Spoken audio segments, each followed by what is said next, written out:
이게 결국에는 실비를 오랫동안 유지하셨던 분들은 보험료가 감당이 안 돼서 나중에는 해지를 하거나 결국에는 새로 나오는 차세대 실비로 전환을 해야 할 텐데, 비급여 치료에 대한 부분은 또 마음 놓고 받지 못하는 게 실정이 아니라고는 말을 못 하겠습니다.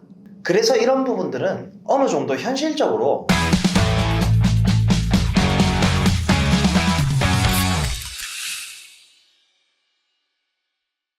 네, 안녕하세요. 여러분들의 갈증을 톡 쏘는 보험 지식으로 해소시켜드리는 보험사이다입니다. 반갑습니다. 우리 보험사이다 구독자 여러분, 실손의료비보험, 즉 실비보험이죠. 이 실비보험을 누구나 다 하나쯤은 가지고 계실 겁니다. 오늘은 많은 분들이 고민하시는 주제인 실비보험 전환에 대해서 여러분들의 답답한 가려움증을 속 시원하게 해소시켜드릴 예정입니다. 질병과 상해로 치료 목적이면 상식적으로 안 되는 것들 빼고는 대부분 보장을 해주는 게 바로 이 실비보험이죠. 실손보험은 피보험자가 부담한 의료비, 급여 본인 부담금과 비급여의 일정 금액을 보상하는 상품입니다. 이미 너무 많은 분들이 갖고 있고 건강보험공단에서 지원을 안 해주는 비급여까지도 보장을 받을 수 있기 때문에 제2의 건강보험이라고 불리기도 하죠. 대한민국 국민의 3,997만 명, 거의 4천만 명이 가입한 거니까, 즉 누구나 보험을 가지고 있다면 대부분 이 실비보험은 가지고 있다고 봐도 무방하겠죠. 이 실비보험이 보통 치료비의 70%에서 100%까지 보장을 해주다 보니까 보험을 딱 하나만 가입을 해야 된다면 가장 중요한 1순위가 저는 실손의료비, 즉 실비보험이라고 말씀을 좀 드리고 싶습니다. 그런데 이 실비보험, 즉 실손보험이 요즘 다들 잘 아시겠지만 이슈가 좀 많죠. 정말 수많은 분들이 보험 가입 문의나 상담 신청을 주시는데 공통적으로 많이들 질문을 주시는 내용이, 보험사이다님, 원래 가입을 했을 때는 실비보험료가 4, 5만원 밖에 안 냈었는데 보험료가 올라서 9만원, 10만원 되더니 이번에 갱신 문자를 받아보니까 이제는 저보고 20만원을 넘게 내래요. 도대체 이거 어떻게 해야 되나요? 이걸 정말 유지하는 게 맞나요? 등등 이런 질문들을 너무나 많이들 해주셨습니다. 지금 현재도 이 영상을 보고 계신 우리 어머님, 아버님들, 그리고 부모님의 실비보험이 너무 비싸서 걱정인 자녀분들도 고민이 많으실 거예요. 네, 충분히 공감합니다. 근데 이게 한 분 한 분 과거부터 현재까지의 병원 이력이라던가 보험료 납입 여력, 나이나 직업 등 모두가 다 제각각이기 때문에 선택지가 조금씩은 다 다를 수가 있습니다. 그래서 한 분 한 분 다 안내를 도와드리면 참 좋겠지만 제 몸이 하나이다 보니까 이게 현실적으로는 쉽지가 않습니다. 그래서 오늘은 계속해서 감당이 안 될 정도로 올라가는 이 실비보험에 대해 고민이 많으신 분들을 위해서 오늘 이 영상 하나만 보시면 실비보험을 앞으로 전환하는 게 좋을지 아니면 전환을 안 하는 게 좋을지 올바른 선택을 하실 수 있도록 답답한 가려움증을 속 시원하게 해소시켜 드릴 예정입니다. 보험사이다.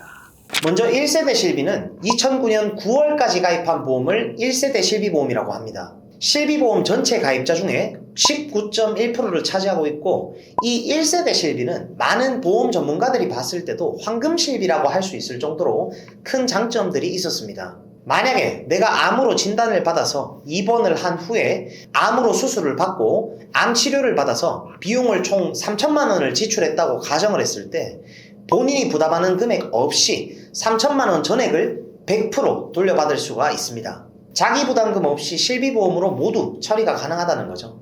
통원의 경우에도 자기 부담금이 보통 5천 원 밖에 되지 않았습니다. 기준이 명확하지 않았던 때이만큼 회사에 따라 보장 내용의 차이가 있다는 게 1세대 실비보험의 특징인데, 이때 상해 실비로 일반 상해 의료비를 가입하신 분들은 산재나 자동차 사고에 대해서도 50% 중복 보장을 하고 통원 치료도 최대 한도까지 보장을 합니다. 자기 부담금도 없고 상해로 인한 치과나 한방 치료까지 보장이 가능할 정도로 장점이 많았습니다. 그래서 많은 사람들이 절대 해지하면 안 된다, 꼭 유지를 해야 한다, 이런 얘기가 가장 많이 나오는 보험이 바로 1세대 실비보험입니다. 갱신 주기는 보통 3년에서 5년이라고 보시면 되는데 13년도 4월 이후 나오는 실비와는 다르게 재가입 주기도 없습니다. 그리고 2009년 10월 달부터 2017년 3월까지 가입한 실비보험을 2세대 실손의료비, 즉 표준화 실비라고 보시면 됩니다. 1세대 실비 이후 처음으로 표준화 실손으로 바뀌다 보니 몇 차례 부분 변경이 있었습니다. 대표적으로 13년도 4월 이전까지는 3년이었던 갱신 주기가 13년도 4월 이후 1년으로 짧아졌고 15년의 재가입 주기가 생겼습니다. 이 재가입 주기가 무슨 말이냐면 이 이후에 가입하신 분들은 모두 가입한 지 15년이 되는 시점이 되면 해지를 하지 않는 이상 그때 판매되고 있는 실손으로 무조건 재계약을 하게 됩니다. 조금 쉽게 설명을 드리자면 내가 13년도 10월에 2세대 실비를 가입했다고 한다면 15년이 지난 2028년 10월이 되면 내가 기존에 가입해놨던 2세대 실비를 계속 유지하고 싶어도 새로 나온 차세대 실비로 어쩔 수 없이 전환을 해야 한다는 거죠. 그리고 17년도 4월에서 21년도 6월까지 3세대 실손보험이 나왔는데요. 급여 10%, 비급여가 20%로 본인 부담금이 발생을 합니다. 후반기의 2세대 실비와 3세대 실비는 내용이 거의 비슷하지만 크게 다른 점이 있습니다. 바로 비급여 청구 중에 많은 비중을 차지했던 도수치료, 주사료, MRI, 비급여 3종으로 별도 분류했다는 점인데요. 보시면 3세대 비급여 항목의 자기부담금은 20%이며 3종의 비급여에 대해서는 30% 자기부담금을 부과하게 됩니다. 그리고 지금 현재 판매되고 있는 4세대 실비입니다. 2021년 7월부터 지금까지 판매되고 있는 이 4세대 실손은 급여 부분은 20%, 비급여는 30%로 본인 부담률이 좀 올라갔습니다. 그리고 비급여 부분에 있어서는 통원치료에 횟수 제한이 생겼죠. 그리고 재가입 주기 또한 3세대까지는 15년이었는데 4세대부터는 5년으로 짧아졌습니다. 만약에 5년마다 새로운 실비가 나온다면 5년마다 새로 출시되는 실비보험으로 재가입을 해야 합니다. 그래서 이 실비보험을 전환을 해야 되냐 말아야 되냐 고민을 하시는 분들 중 일부 가입자분들께는 어느 정도 답이 나온 것 같습니다. 전체 실비보험 가입자 중에 13년도 1월 이후 출시된 2세대 실비 중 15년마다 재가입을 해야 하는 0.3%에 해당하는 사람과 6.1%에 해당하는 분들, 그리고 0.4%와 22.7%에 해당되는 3세대 실비 가입자, 마지막으로 10.5%에 해당되는 4세대 실비 가입자까지 포함을 해서 사실 대한민국 실비보험 가입자 중 40%에 속하는 사람들은 전환을 해야 할지 말아야 할지 크게 고민을 하실 필요가 없습니다. 13년도 이후 2세대 실비부터 3세대 실비는 15년 뒤 새로 그때 상황에 출시되어 판매되고 있는 차세대 실비로 어차피 바뀌게 되고요. 4세대 실비 가입자는 5년 뒤에 자동으로 5세대 실비보험으로 바뀌게 됩니다. 우선 여기까지만 정리를 해보자면 지금 당장 보험료가 너무 부담이 되니까 바꿀 것이냐, 아니면 아직까지는 부담스러운 편은 아니라서 재가입 주기가 될 때까지 충분히 유지를 했다가 재가입 주기가 돼서 바꿀 때가 되면 그때 돼서 자연스럽게 바꿀 것이냐, 이 차이일 뿐이지 어차피 바꿔야 하기 때문에 사실은 크게 고민 대상이 아니라는 겁니다. 어차피 바꿔야 되니까요. 여기서 고민을 하셔야 되는 분들은 전체 실비의 19.1% 비중을 차지하고 있는 1세대 실비보험 가입자, 그리고 2세대 실비 중에서 13년도 이전에 가입한 38.9%를 차지하고 있는 2세대 실비보험 가입자, 그러니까 전체 실비 가입자의 58%의 사람들만 전환을 할지 말지를 고민을 하셔야 된다는 거죠. 왜냐면 방금 말씀드린 여기에 해당되시는 분들은 재가입 주기가 없기 때문입니다. 그냥 내가 유지하고 싶을 때까지 유지를 하면 되는 분들이에요. 그런데 1세대 실비는 5년마다 갱신이 되고 2세대 실비는 3년마다 갱신이 되죠. 기존 1, 2세대 실비보험 가입자들의 평균 나이는 그 자리에 머물러 있는 게 아니라 계속해서 올라가고 보험금 청구를 하는 사람들도 계속해서 늘어나게 될 거고, 내가 청구를 안 한다고 해서 보험료가 안 오르는 게 아니라 다른 사람들은 계속해서 보험금 청구를 할 거기 때문에 손해율로 인해서 보험료는 계속해서 올라갈 수밖에 없는 구조입니다. 그래서 대부분의 어머님 아버님들이 보험료가 너무 부담스러우니까 언젠가 전환을 하실 수밖에 없겠죠. 현재 60세부터 69세까지 실비보험을 가입해서 유지하고 있는 비중이 60%가 넘어가지만 70세부터는 급격히 유지할 수 있는 사람들이 줄어들고 80세부터는 대한민국의 실비를 유지하고 있는 분들은 1%대밖에 되지 않습니다. 이게 왜 그럴까요? 퇴직을 했으니까 소득은 없고 지출은 계속해서 늘어나기 때문에 유지를 할 수 있는 분들이 거의 없을 수밖에 없겠죠. 일반적으로 실비보험은 우리가 70세 안팎으로 유지를 할 수 있을 것 같고요. 70세가 넘어가서도 보험을 통해 보장을 받으려면 젊을 때 준비한 100세까지 보장을 받을 수 있는 비갱신형 보장성 보험, 암보험이나 수술비 보험, 종합보험 등등 우리 가족을 지켜줄 소중한 의료비 마련 재원 중 하나인 보험들을 미리 보완해서 노후를 대비하는 것이 가장 바람직한 방법이라는 생각이 더욱 들게 됩니다. 자, 근데 여기서 끝나면 보험사이다가 아니죠. 도대체 각 세대별 실비에서 어떤 걸 보장하고 어떤 걸 보장하지 않는지 지금부터 세부적으로 체크해 보도록 하겠습니다. 1세대 실비의 경우 한방치료 시에 입원일 때는 보상이 가능하나 통원치료는 보상이 되지 않습니다. 2세대 실비부터는 입원이든 통원이든 따지지 않고 보상을 하는데 단 비급여는 보상이 안 됩니다. 급여 치료에 대해서 보상을 합니다. 치과 치료도 1세대 실비는 질병은 보상을 하지 않지만 2세대 실비부터는 급여 치료에 대해서는 보상을 합니다. 치질은 1세대 실비에서는 보상을 안 하지만 2세대 실비부터는 급여 치료에 대해서는 보상을 합니다. 그리고 성병이나 HIV는 보상을 하지 않습니다. 단 여기서 혈액에 의한 감염은 보상을 한다고 하네요. 보험 광고는 손해보험 광고심의 기준을 준수하였으며 유효기간은 심의일로부터 1년입니다. 다음은 해외 치료인데 해외 치료는 1세대 실비에서만 40% 보상이 가능합니다. 해외에 자주 다니시는 분들이나 장기간 왔다 갔다 하시는 분들은 도움이 많이 되시겠죠. 다음은 디스크, 신경계 질환, 선천성 질환입니다. 이건 1세대 실비에서는 대부분 보상을 하지 않고 2세대 실비부터는 보상이 가능합니다.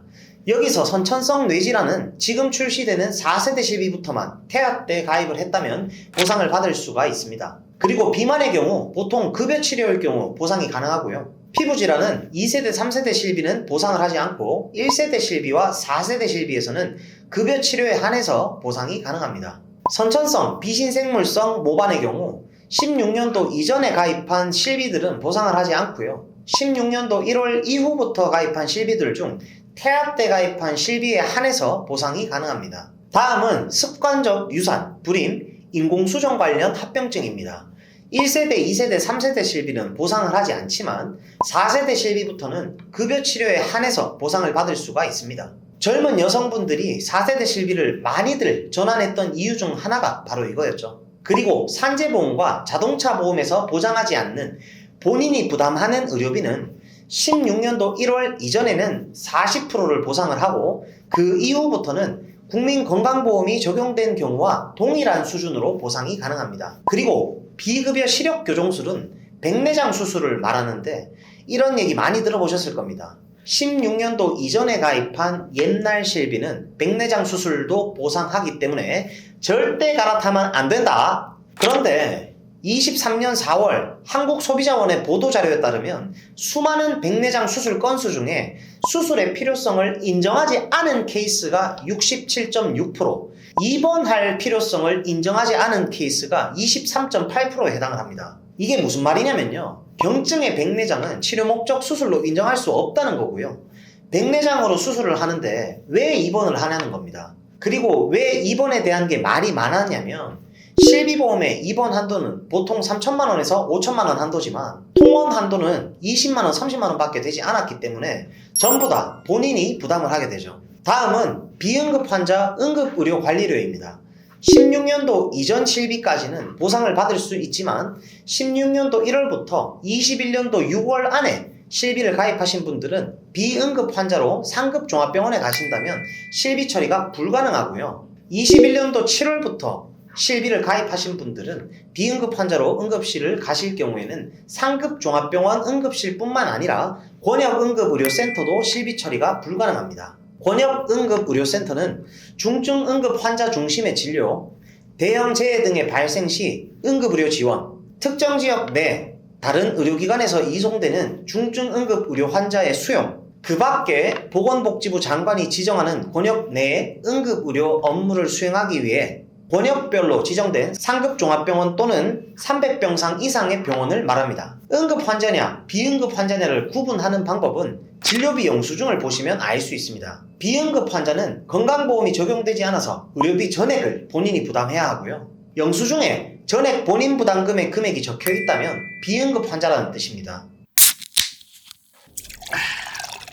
보험사이다. 다음은 정신질환입니다. 우선 치매는 표준화 이전이기 때문에 약관마다 조금씩 다르기는 하나 1세대 실비에서는 보장이 거의 안 된다고 보시면 되고 2009년 10월 이후 실비를 가입하신 분들은 보상이 가능합니다. 그리고 나머지 정신질환들에 대해서는 16년도 이전 실비에서는 보상을 하지 않고요. 16년 1월 이후 가입하신 분들은 보상이 됩니다. 그리고 입원 중 의사의 지시를 따르지 않은 때는 1세대 실비에서는 보상을 하고 2세대 실비부터는 보상을 하지 않습니다. 또한 도수치료, 비급여 주사, 자기공명 영상진단 모든 실비 다 보상을 하지만 4세대 실비부터는 10회 이후 병변 호전 시에 한해서 추가적으로 40회까지 보장을 합니다. 그리고 여러분들이 정말 궁금해하실 내용이죠. 각 세대별 실비보험의 면책기간에 대해서 속 시원하게 알려드리겠습니다. 먼저 1세대 실손보험의 면책기간입니다. 상해로 입원했을 때는 동일한 상해로 365일까지 보상을 합니다. 동일한 상해로는 365일이 지나면 전혀 보장을 하지 않습니다. 반면에 질병으로 입원했을 때는 365일까지 보상을 하고 마지막 치료로부터 180일이 지나야지만 다시 보상이 됩니다. 이게 왜 중요하냐면요. 예를 들어서 큰 사고로 1년 이상 장기간 입원 치료를 해야 하는 상황이 온다고 가정을 했을 때 동일한 사고는 365일까지 보상이 되기 때문에 이후에 발생하는 치료에 대해서는 면책으로 모두 자기가 부담을 해야 한다는 겁니다. 말 그대로 1년이 지난 이후에 만약 치료비가 1억이 발생을 한다면 1억 원의 병원비를 모두 자기 부담을 해야 됩니다. 질병 입원도 유의를 하셔야 되는데 먼저 장기간 입원을 한다고 하면 상해 입원과 똑같이 365일까지만 보상을 받을 수가 있습니다. 즉 계속해서 입원을 한다면 365일 이후에는 병원비가 얼마나 들던지 모두 본인이 부담을 해야 한다는 겁니다. 반면 입퇴원을 여러 번 반복한다고 가정을 했을 때 1년 이내라면 얼마든지 반복적인 입원을 해도 보상을 받을 수가 있지만 치료를 받는 동안 보장기한인 365일째가 도래한다면 이때는 꼭 180일이 지난 이후에 입원을 해야 새로운 질병으로 인정을 받아서 보상을 받을 수가 있습니다. 예를 들어서 질병으로 처음 입원한 후 입퇴원을 반복하다가 300일째 되는 해에 완전히 퇴원을 했어요. 곧 기한이 365일이 도래하는 거잖아요. 내 주치의가 경과를 지켜보다가 6개월 정도 후에 다시 보자고 했어요. 170여일 정도가 지나서 치료를 위해 수술을 했고 예를 들어서 병원비가 3천만 원이 나온 거예요. 근데 이럴 때는 보상이 안 됩니다. 동일 질병 최초 입원일로부터 365일이 지났어요. 그런데 마지막 치료로부터 아직 180일이 안 지난 거죠. 이런 경우라면 약관상 동일 질병으로 보기 때문에 실비보험이 있는데도 면책이 되어서 3천만 원의 실비 보상을 한 푼도 못 받게 되는 겁니다. 1세대 실손보험의 통원에서도 유의를 하셔야 할 것이 있습니다. 질병이나 상해로 통원을 했을 때 365일을 한도로 통원 일수가 30일로 제한이 되어 있다는 겁니다. 30회 이상 통원할 경우 보상을 받을 수가 없습니다. 1세대 실손이 급여, 비급여 모두 100% 보상한다는 점에서 정말 큰 장점을 가지고 있기는 하지만 이 면책 기간을 잘 모르고 무심코 치료를 받다가 100% 보상이 아닌 100% 자기 부담을 해야 할 수도 있기 때문에 이 부분은 꼭 기억을 하셔야 됩니다. 2세대 실비부터는 내용이 여러 번 바뀌긴 했는데 1세대 실손보험의 이런 단점을 어느 정도 보완했고 장기 입원 시 보상을 못 받는 경우를 예방하기 위해서 상해와 질병 동일하게 처음 입원했을 때부터 365일 넘게 장기 입원을 할 때에는 90일간의 보상 제외 기간만 지나면 다시 365일간의 보상을 받을 수가 있습니다. 조금 쉽게 말씀드려보자면 예를 들어서 오랫동안 장기 입원을 합니다. 그러면 1년마다 90일의 면책기간, 그러니까 90일간의 보장 제외 기간을 갖고 다시 1년이라는 보장 기간이 시작된다고 생각을 하시면 되겠죠. 통원도 바뀌었습니다. 기존 1세대 실비에서는 30일까지로 통원 한도가 너무 적었죠. 2세대 실비부터는 1년간 180회 한도로 통원 한도가 크게 개선되었습니다.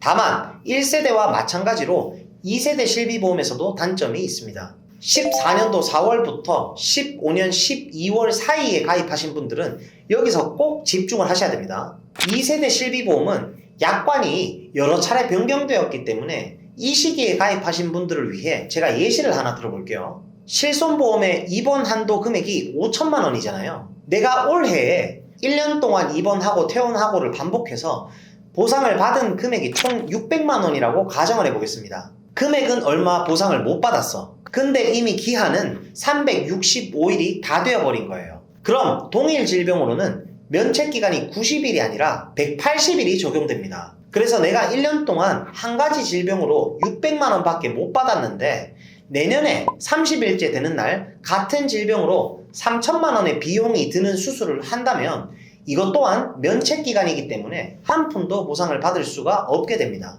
실질적으로 실비보험으로 아직 보상을 크게 받은 것도 없는데 365일의 기한이 넘어가게 된다면 이후에는 보상을 못 받는 경우가 발생할 수가 있다는 단점이 계속해서 있었죠. 이제 16년도 1월부터 21년도 6월까지 판매된 일부 2세대 실비와 3세대 실비입니다. 이때부터는 어느 정도 문제가 개선되었습니다. 이때 가입한 실비보험들은 입원 치료를 받았을 때 이번에는 기한은 관계가 없이 그냥 가입금액 5천만원의 한도 안에서 내가 보상을 받을 때까지 계속 보상을 하고요. 만약 5천만원 한도를 다 채웠다면 그때부터 90일간 보장 제외 기간이 적용됩니다. 면책기간 180일은 아예 없어지고 5천만원을 다 보상을 받았다면 90일이 지나고 나서 다시 5천만원 보장이 시작된다고 보시면 되겠습니다. 시간의 제한만큼은 16년도 1월 실비보험 가입자부터는 없어진 거죠. 다만 여기서 예외 조항도 있습니다. 만약 최초 입원일로부터 한 달 만에 5천만원의 보장을 다 받았다면 보험사는 최대한의 보장을 해준 거잖아요. 그런데 여기서 90일 면책, 그러니까 최초 입원일로부터 120일 만에 다시 5천만원을 보상한다면 보험사의 손해가 너무 클 수밖에 없겠죠. 그래서 적어도 5천만원의 한도를 다시 보상을 받을 수 있는 최소한의 기준으로 90일 면책기간을 적용을 하고 최초 입원일을 기준으로 최소 365일은 넘겨야 된다는 것으로 설정을 해두었습니다. 즉 앞서 30일 만에 5천만원을 보상을 받았다고 했을 때 90일 면책을 적용하고 끝이 아니라 추가적으로 245일이 지나야 된다는 거죠. 그러니까 총 365일, 즉 1년이 지나야 새로운 보상을 받을 수 있게 된다는 겁니다. 추가로 3세대 실손보험부터 비급여 3종 특약이 따로 분리가 되었습니다. 비급여 도수치료, 비급여 주사제, 비급여 MRI 특약이 분리가 되었죠. 이 세 가지 특약은 별도의 한도와 면책기간이 적용됩니다. 도수치료는 1년 동안 350만원을 다 보상받거나 350만원을 다 못 받았더라도 50회를 다 채우면 1년이 다 지날 때까지 면책이 되고요. 주사제는 1년 동안 250만원을 다 보상받았거나 250만원을 역시 다 못 받았더라도 50회를 채우면 1년이 다 지날 때까지 면책이 됩니다. 금액을 다 채우거나 횟수를 다 채우면 면책이 적용된다. 기억하시면 되겠죠? MRI는 횟수 제한은 없고요. 1년간 300만원 한도로 보상을 해줍니다. 그리고 4세대 실비보험부터는 구조가 완전히 바뀌었습니다. 계속해서 실손보험이 개정이 되었던 원인 중 하나는 보험사의 높은 손해율 때문이었죠. 그래서 이를 개선하기 위해서 4세대 실비부터 입원과 통원을 따로 구분하는 게 아니라 입원과 통원을 그냥 하나로 묶어서 연간 5천만원 한도 내에서 급여와 비급여로 구분하기 시작했죠. 이번 연도에 5천만원을 썼어도 내년 1월이 되면 5천만원 한도가 다시 리셋이 된다는 거예요. 그리고 4세대 실비의 특이한 점은 입원에 관한 면책기간의 명시가 없어졌다는 겁니다. 작년 7월부터 4세대 실비보험의 비급여 치료에 대한 할증제도가 시행됐지만 급여 부분은 아무리 청구를 해도 할증은 적용되지 않습니다. 그래서인지 4세대 실비보험부터는 급여 항목으로 입원은 5천만원, 통원은 20만원이라는 금액에 대한 한도만 정해져 있을 뿐 약관에 면책에 대한 내용은 따로 명시가 되어 있지 않습니다. 그리고 지금 다니고 있는 회사에서 단체 실비에 가입이 되어 있다면 여러분들이 가입한 개인 실비보험을 납입을 중지를 시킬 수가 있습니다. 보험료가 이중으로 빠져나가는 걸 방지하는 거죠.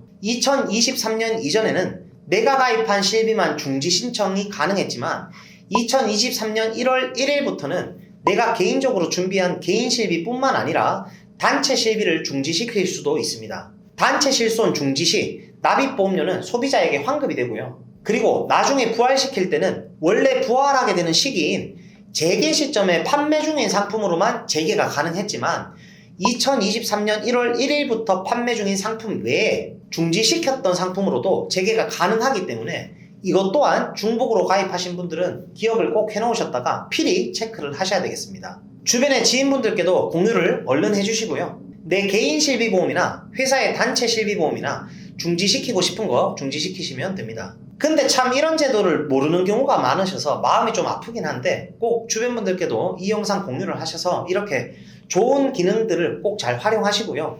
불필요한 지출은 좀 줄이셨으면 좋겠습니다.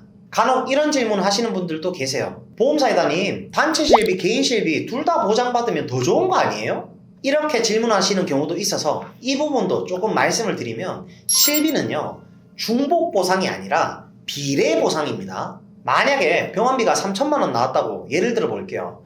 단체 실비보험에서 3천만 원, 그리고 내가 가입한 실비보험에서 3천만 원, 그래서 총 6천만 원을 받을 수 있는 게 아닙니다. 실비보험은 비례 보상이기 때문에 단체 실비에서 1,500만 원, 개인 실비에서 1,500만 원, 이렇게 합산 3천만 원 기준으로 보장을 받는 거예요. 실비보험은요, 두 개가 있다고 해서 2배 보장받는 게 아니라 비례 보상으로 보상을 받습니다. 그러니까 두 개로 유지할 필요가 없다는 거죠. 그러니까 꼭 하나는 중지를 시키시길 바랍니다. 납입 중지 조건은 개인 실비를 최소 1년 이상 유지한 후에 중지를 시켜 놓을 수가 있고요. 나중에 이직이나 퇴사를 해서 더 이상 단체 실비로 보상을 받을 수 없을 때 중지시켜 놓았던 개인 실비를 부활시킬 수도 있습니다. 그리고 50대가 되어서 명예퇴직하기 전까지도 회사의 단체 실비로 보장을 받을 수 있으니까 개인 실비를 가입 안 하신 분들이 간혹 계신데 그런 분들은 퇴직하시면서 1개월 이내에 단체 실비를 개인 실비보험으로 전환을 시킬 수가 있어요. 5년간 보험금 200만 원 이하 수령을 하셨고 암, 뇌, 심장 같은 10대 중대 질병에 대해서 5년간 발병 이력이 없다면 개인 실비로도 전환이 가능하니까 이 부분도 꼭 잘 체크하시길 바랍니다. 단 5년에 지급보험금이 200만 원 이하니까 이 부분은 절대 놓치시면 안 됩니다. 적재적소에 잘 활용을 하셔야 되겠죠. 다음은 해외 체류 시 실손보험 중지 및 환급 제도입니다. 2009년 10월 1일 이후 신규 계약 체결 대상으로 해서 16년도 1월 1일부터 시행하고 있는 이 기능은요, 예를 들어서 내가 3개월 이상 해외 체류를 하게 된다. 그러면 보험료만 계속 주구장창 빠져나가는 거잖아요. 그런 불필요한 실손보험료 납입을 방지하기 위해서 납입 중지 및 환급 제도를 운영하고 있습니다. 3개월 이상 해외에서 체류 후 귀국하는 경우 해당 기간에 실손보험료 사후 환급이 가능하고 여권 사본, 출입국 사실증명원 등으로 보험사에 제출해서 환급이 가능합니다. 그리고 납입 중지 기능은 해외여행보험과 실손보험을 동일 보험사에 가입하신 경우에는 실손보험 납입 중지 기능을 사용이 가능하고요. 그러니까 이런 부분들은 좀 잊지 마시고 환급 받으실 분들은 보험사에 얼른 전화해서 환급을 받으시고요. 이것도 꼭꼭 체크를 잘 하셔야 됩니다. 그리고 보험료 갱신 주기에 대해서도 체크를 해드리겠습니다. 해당되시는 분들은 참고하세요. 1세대 실비는 1년, 3년, 5년 갱신 중 하나로 구성이 되어 있을 겁니다. 그리고 13년도 이전에 가입한 2세대 실비의 갱신 주기는 3년이고요. 13년도 1월부터는 1년 단위로 매년 갱신이 됩니다. 다시 한번 정리를 도와드리자면 13년도 이전에 가입하신 1세대, 2세대 실비는 재가입 주기가 없습니다.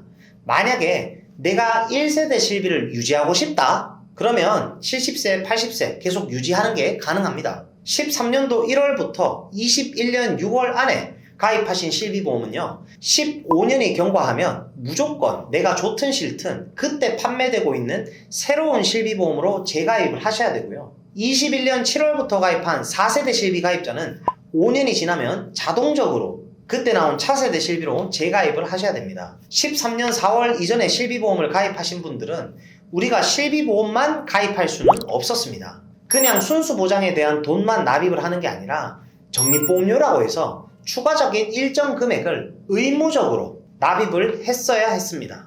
그 적립보험료가 쌓여서 나중에 갱신 시점에 갱신되는 부분을 어느 정도 막아주는 거죠. 갱신이 돼야 할 시기에 보험료가 그대로였다면 그 적립보험료가 갱신된 금액을 대신 내줬던 거예요. 쌓아왔던 적립보험료가 전부 소진되고 나면 그때부터는 보험료가 한 번에 갱신되는 구조인데, 이런 상황들 때문에 많은 분들이 착각하셨던 부분이 내 실비보험은 비갱신형으로 알고 있는데요? 였습니다. 실비보험은 비갱신이 아니라 갱신형입니다, 여러분. 아시겠죠? 표준화 이전에 정말 잠깐 비갱신형 실비를 판매한 적이 있긴 있었는데 그건 가지고 있는 사람들이 정말 몇 없습니다. 제가 그렇게 많은 고객분들을 도와드리면서 여태 딱 10분도 못 본 것 같습니다. 우리 시청자분들은 대부분 해당이 안 될 거라고 보시면 되겠죠. 그리고 우리 1세대, 2세대 실비를 유지 중이신 어머님, 아버님들께서 전환을 할지 말지 고민을 크게 하시는 이유는 따로 있죠. 바로 보험료 할증제도 때문입니다. 그러니까 작년 7월부터 4세대 실비보험부터는 보험료 차등제가 시행됐습니다. 쉽게 말씀드리자면 예를 들어서 우리는 살면서 병원을 자주 간 적도 없는데 어떤 사람들은 병원을 너무 자주 다니면서 실비보험으로 보험금을 계속 탑니다. 이럴 때 보험사가 두 사람 모두 똑같이 보험료를 받거나 똑같이 보험료를 인상시키면 이거는 형평성에 문제가 생기는 거잖아요. 나는 보험금을 타본 적도 별로 없는데 보험료가 주구장창 올라가면 그건 억울할 수가 있겠죠. 그래서 이러한 형평성의 문제를 해소시키고자 작년 2024년 7월부터 실손보험의 보험료 차등제가 시행됐습니다. 그러면 도대체 보험료가 얼마나 올라가느냐? 이게 가장 궁금하실 겁니다. 병원을 자주 다니시는 분들은 이 내용을 모르고 계시면 생각보다 꽤 많이 올라갈 수도 있을 것으로 보여집니다. 영상 시청하시면서 오늘 이 영상만큼은 꼭 주변 분들께도 공유를 하시길 바랍니다. 여러분들이 이해하기 쉽게 말씀을 좀 드리겠습니다. 21년도 7월부터 가입하신 4세대 실비는요, 갱신 전 1년간 수령한 비급여 보험금에 따라서 1등급부터 5등급으로 나누게 되고요. 비급여 보험금 수령액이 없다면 약 5% 할인 대상이 되고요. 비급여 보험금 수령액이 100만원 미만이면 할인 할증이 적용되지 않습니다. 나이에 따른 갱신 말고는 할증이 붙지는 않고 그대로 현 상태를 유지를 한다는 거죠. 반면 비급여 보험금 수령액이 100만원 이상이라면 100% 할증 대상이고 150만원 이상은 200%, 300만원 이상은 300% 할증 대상입니다. 그러니까 이게 최대 300% 할증이면 즉 4배까지 할증될 수도 있다는 거죠. 단 여기서 산정특례 대상자와 장기요양 등급 1등급, 2등급 판정자는 할인 할증 등급 산정 시 제외됩니다. 여기서 말하는 산정특례란 국가에서 지원해주는 의료지원 혜택을 말합니다. 암, 뇌, 심장 같은 중대질병에 걸리면 나라에서 90%, 100% 지원을 해주는 제도입니다. 장기요양 등급은 65세 이상 또는 65세 미만 노인성 질병이 있고 신체 거동이 많아서 불편하고 75점 이상의 점수를 받으면 1, 2등급이 나오는데 많이 아프신 분들은 할증 대상에서 제외시켜 주겠다는 거죠. 그런데 할증에 대한 얘기만 들어서 보험료가 많이 오르는 거 아니냐고 걱정하시는 분들이 많으실 텐데 실질적으로 할증 대상자는 1.3%밖에 안 됩니다. 재미있는 사실은요, 무려 98.7%는 할증 대상이 아니라는 거예요. 결국에는 1.3%의 사람들만 전환을 해야 되는지 아니면 말아야 되는지 고민의 대상이라는 거죠. 그리고 만약 보험료 할증이 돼도 1년만 적용을 하고요. 다음 해에 만약 비급여 보험금 청구액이 0원이라면 오히려 다시 보험료를 할인시켜 줍니다. 보험료 예시를 한번 보여드리면 지금 현재 67년생 만 58세 여성 기준으로 1세대 실비보험료를 10만원 납입하고 있다고 가정을 했을 때 4세대 실비로 전환 시 월 보험료는 42,753원입니다. 그래서 전환 전에 가지고 있던 1세대 실비와 전환을 하게 됐을 경우 4세대 실비를 가지고 있는 상태에서 매년마다 90만원의 의료비를 청구한다고 가정을 했을 때 4세대 실비로 계약 전환 시 향후 5년 동안 약 279만원을 절약할 수 있을 것으로 예상이 됩니다. 아까 제가 100만원 이상 청구자는 국내에 1.3%밖에 안 된다고 이미 말씀을 드렸었죠. 그래서 통상적으로 100만원 미만으로 청구를 했을 때 5년간 실비보험으로 부담했어야 할 보험료를 이렇게 많이 줄일 수가 있습니다. 과거 100%를 보장하는 1세대 실비에 비해 4세대 실비는 급여 80%, 비급여 70% 기준을 적용한다고 해도 애초에 월에 납입하는 보험료가 적기 때문에 1세대 실비를 유지하시길 희망하시는 분들의 경우에는 월에 실비 보험료로만 10만원 이상이 나가고 있으신 만큼 그만큼 남들보다 청구를 많이 하셔야지만 유리할 수 있다는 거예요. 정리를 하자면 살면서 병원도 자주 안 가셨거나 정말 가끔 감기로 병원을 다녀오시는 경우에는 억지로 보험료를 납입하시기보다는 4세대 실비로 전환을 하는 것도 하나의 방법이 될 수 있다는 겁니다. 그리고 얼마 전 국민과 함께하는 민생토론회에서 실손의료보험 개혁 방안을 보면 그 중에 다수는 보험료만 납부를 하고 소수만 보험금을 지급받는다고 하여 보험료의 공정성 논란이 제기되고 있다고 합니다. 뿐만 아니라 실손이 과다 보상하는 비급여 때문에 의료 인력의 이동도 필수 의료 기피 현상의 원인으로 지적되고 있다고 합니다. 그래서 비급여 치료에 대한 부분을 중증과 비중증으로 구별해서 중증이 아닌 비중증에 대한 비급여 항목의 자기부담금을 높이고 보장 한도를 축소시키는 것이 핵심이라고 합니다. 물론 보장 한도가 축소가 되니까 보험료가 낮아지긴 하겠죠. 여기서 중증 질환 대상자는 암, 뇌혈관, 심장질환, 희귀난치성 질환, 중증 화상, 중증 외상 등 국민건강보험법상 산정특례 등록자들을 중증으로 기준을 잡는다고 합니다. 지금 논의되고 있는 것처럼 실비보험이 바뀐다고 한다면 자기부담금도 상향될 수 있고 3대 비급여 치료도 보장에서 빠질 수도 있겠죠. 이게 결국에는 실비를 오랫동안 유지하셨던 분들은 보험료가 감당이 안 돼서 나중에는 해지를 하거나 결국에는 새로 나오는 차세대 실비로 전환을 해야 할 텐데 비급여 치료에 대한 부분은 또 마음 놓고 받지 못하는 게 실정이 아니라고는 말을 못하겠습니다. 그래서 이런 부분들은 어느 정도 현실적으로 객관적으로 판단을 하고 대비를 하시는 게 좋겠죠. 그래서 실비보험 다음으로 꼭 준비하실 것을 권장드리는 것이 다들 지금이라도 준비를 하려고 하는 바로 3대 진단비입니다. 대한민국 사망 원인 5위 안에 이 3가지 질병은 모두 다 들어가 있습니다. 사실상 감기 걸려서 우리가 기침, 재채기 한다고 그거 보험금 받아보자고 보험 가입하는 게 아니라 이 3대 질병 때문에 정말 보험이 필요하다는 생각을 많이들 하게 되죠. 이건 사실 말할 게 없습니다. 정말 너무나 중요하기 때문이죠. 그리고 두 번째가 바로 간병인 보장입니다. 해당이 안 될 경우에는 정말 다행이지만 절대 그럴 일이 없을 거라고 믿고 싶고 없어야겠지만 만약에 우리 가족 중 누군가가 간병인을 써야 하는 수준까지 간다고 한다면 저는 정말 생각만 해도 마음이 참담합니다. 예전에 제 고객분 중 아버님 한 분이 양성뇌종양으로 3주 동안 입원을 하셔서 제가 만들어드린 간병인 보험을 사용하셨었는데 이분의 경우에는 간병인 지원보험을 만들어드려서 간병인에 대한 자비 부담이 하나도 안 들었어요. 근데 우연찮게 간병업체에 하루 간병비를 들었는데 하루 24시간 옆에 있는데 13만 5천 원이라고 하더라고요. 지금 현재 간병인 하루 사용비용이 보통 13만 원에서 15만 원 정도 사이 하는 것 같습니다. 그럼 정말 저렴한 간병업체를 잘 구해서 쓴다는 가정하에 하루 간병비가 13만 원이라고 가정을 해보자고요. 1일당 13만 원이면 한 달 간병인을 쓰게 되면 얼마입니까? 390만 원이죠. 그럼 1년 쓰면 얼마인가요? 네, 4,680만 원입니다.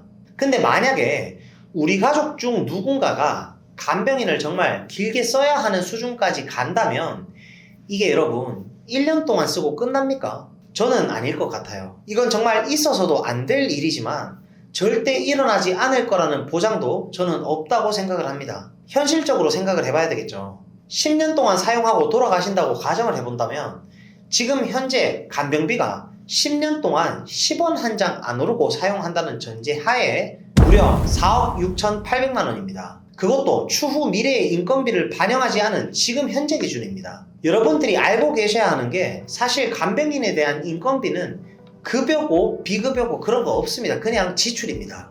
저는 그래요. 보험은 이런 것 때문에 가입을 한다고 생각을 합니다.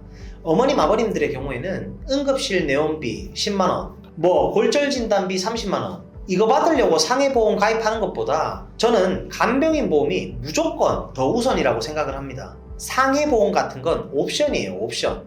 건강보험이 정말 최우선 중 하나라고 저는 생각을 하고요. 지금 현재 실비 때문에 가장 많은 고민이 있으실 분들이 바로 우리 50대, 60대 어머님 아버님들이 아닐까라는 생각을 합니다. 보험사이다 유튜브 영상 자주 시청하시면서 카카오톡 채널에 암, 뇌, 심장에 대한 진단비 보험이나 간병인 보험에 대한 문의를 가장 많이 주시는 게 또 바로 50대, 60대 어머님, 아버님들이세요. 꼭 가장 필요한 보험들은 아무렇게 막 가입하시지 마시고 믿을 수 있는 전문가와 꼭 상의를 하셔서 우리 가족들을 위해서 잘 준비를 하시길 바라겠습니다. 제 영상을 시청해주시는 많은 분들이 보험을 통해서 꼭 손해가 아니라 수혜를 받아보실 수 있는 그런 분들이 모두 다 되셨으면 좋겠고요. 저희 보험사이다 채널에서는 고객 한 분 한 분께 면밀히 최선의 설계를 도와드릴 수 있도록 30개 이상의 생명보험, 손해보험, 여러 회사들을 비교 설계 및 약관 분석을 통해 도움을 드리고 있습니다. 보험가입이나 리모델링에 대해서 궁금하시고 상담을 희망하시는 분들은 댓글창에 상담 신청 링크를 클릭하시거나 카카오톡 검색창에 보험사이다 검색을 하셔서 연락을 주시면 순차적으로 면밀히 상담을 도와드릴 수 있도록 하겠습니다. 그럼 보험사이다 구독, 좋아요, 알림 설정 잊지 마시고요. 그럼 다음 시간에 더욱 시원하고 톡 쏘는 보험 지식으로 찾아뵙도록 하겠습니다.